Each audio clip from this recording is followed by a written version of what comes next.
either peace or happiness, let it enfold you. When I was a young man, I felt that these things were dumb, unsophisticated. I had bad blood, a twisted mind, a precarious upbringing. I was hard as granite. I leered at the sun. I trusted no man, and especially no woman. I was living a hell in small rooms. I broke things, smashed things, walked through glass, cursed.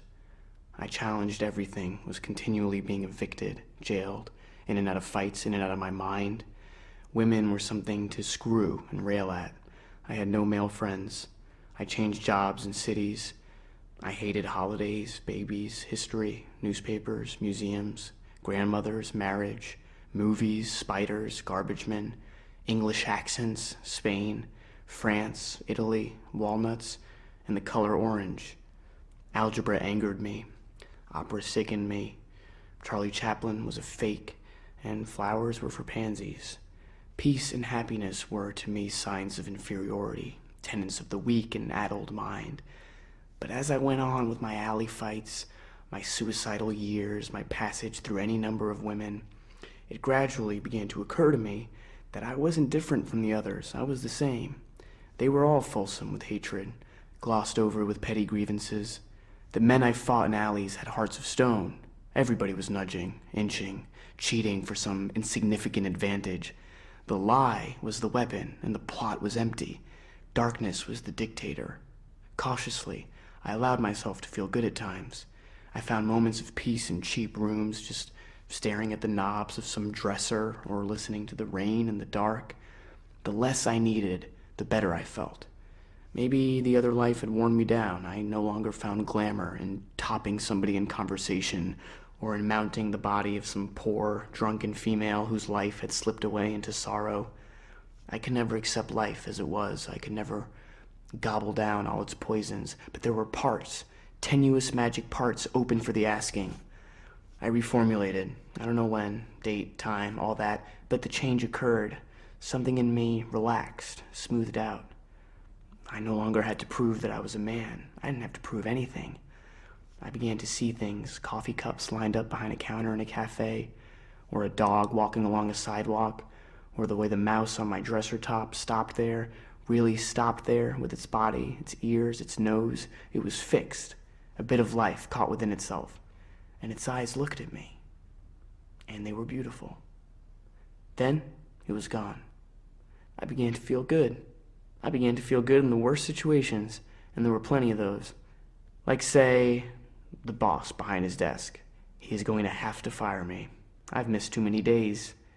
He's dressed in a suit, necktie, glasses. He says, "I'm going to have to let you go." It's all right, I tell him. He must do what he must do. He has a wife, a house, children, expenses, was probably a girlfriend. I'm sorry for him.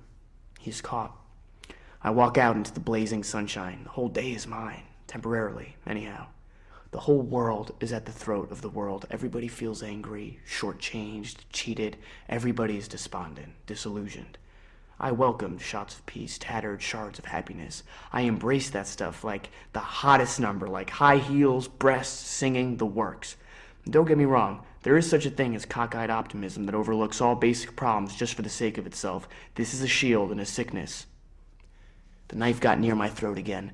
I almost turned on the gas, again. But when the good moments arrived again, I didn't fight them off like an alley adversary. I let them take me. I luxuriated in them. I bade them welcome home.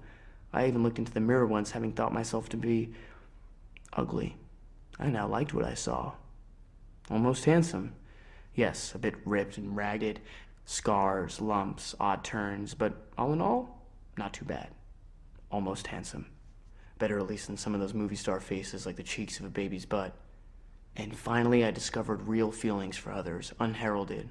Like lately, like this morning, as I was leaving for the track, I saw my wife in bed. Just the shape of her head there, covers, pulled high, just the shape of her head, there. Not forgetting centuries of the living and the dead and the dying, the pyramids, Mozart dead, but his music still there in the room, weeds growing, the earth turning, the tote board waiting for me. I saw the shape of my wife's head. She's so still.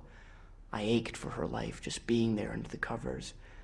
I Kissed her on the forehead, got down the stairway, got outside, got into my marvelous car, fixed the seatbelt, backed out the drive, feeling warm to the fingertips, down to my foot on the gas pedal.